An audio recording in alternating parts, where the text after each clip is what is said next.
తమ్మి కిషాన్, నీ బతుకంతా మాకు తెలుసు. 2016లో ఎట్లా ఉండే, ఎట్లొచ్చి మా కాలు మొక్కినవు అన్నా. నీ దండం పెడతా ఒకసారి రేవంతనం కలిపి జర నాకు చెప్పని చెప్పిన వ్యక్తి మర్చిపోయినా తమ్మి. ఇప్పుడు ఎదుగుతున్నావా నువ్వెంత, నీ బతుకెంత? క్రిషాంక్, నువ్వు జనరల్ సెక్రటరీ పిసిసి కానికే ఎన్నిసార్లు కాలు మొక్కినావు తెలుసా రేవంత్ రెడ్డి గారివి? మాకు తెలుసు, నేను ఉన్నా అక్కడ. టికెట్ కోసం ఎన్నిసార్లు కాలు మొక్కినావు తెలుసా నువ్వు? నీ బతుకు చిట్టా ఇప్పుతాం. కిరాయిల్లో ఉన్న నువ్వు ఎట్లొచ్చిన కోట్లు, నీకు ఎట్లా సంపాదించిన 100 కోట్లు నువ్వు? దొంగ మాటలు మాట్లాడుకుంటా, బ్లాక్మెయిల్ చేసుకుంటా, చీటర్ పని చేసుకుంటా తెలంగాణ రాష్ట్రాన్ని అప్పులకు పోయింది మీ దొర. అది చెప్పు అక్కడ పోయి.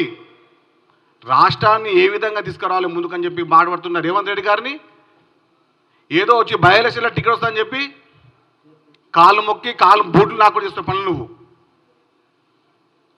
ఖబర్దార్ బిడ్డ, ఇంకోసారి కూడా ఇలాంటి చిల్లర మిల్లర పనులు చేస్తే ఇంటికి వచ్చి కొడతాం. ఈసారి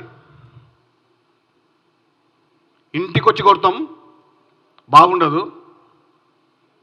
నువ్వు కూర్చున్న పాండాబా తెలుసు, నువ్వు తాగే బార్ తెలుసు, నువ్వు తిరిగే క్లబ్ తెలుసు, లాట్ తెలుసు, మాకు తెలుసా? నీ బతుకం అంతా మాకు తెలుసు, చిట్ట మా దగ్గర ఉంది.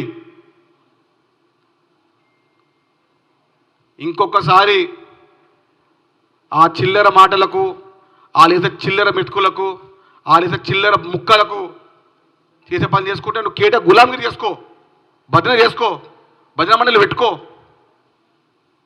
కానీ ఇంకొకసారి కూడా కాంగ్రెస్ పార్టీ పైన, ముఖ్యమంత్రి రేవంత్ రెడ్డి గారి పైన చిల్లర మల్ల పనులు చేస్తే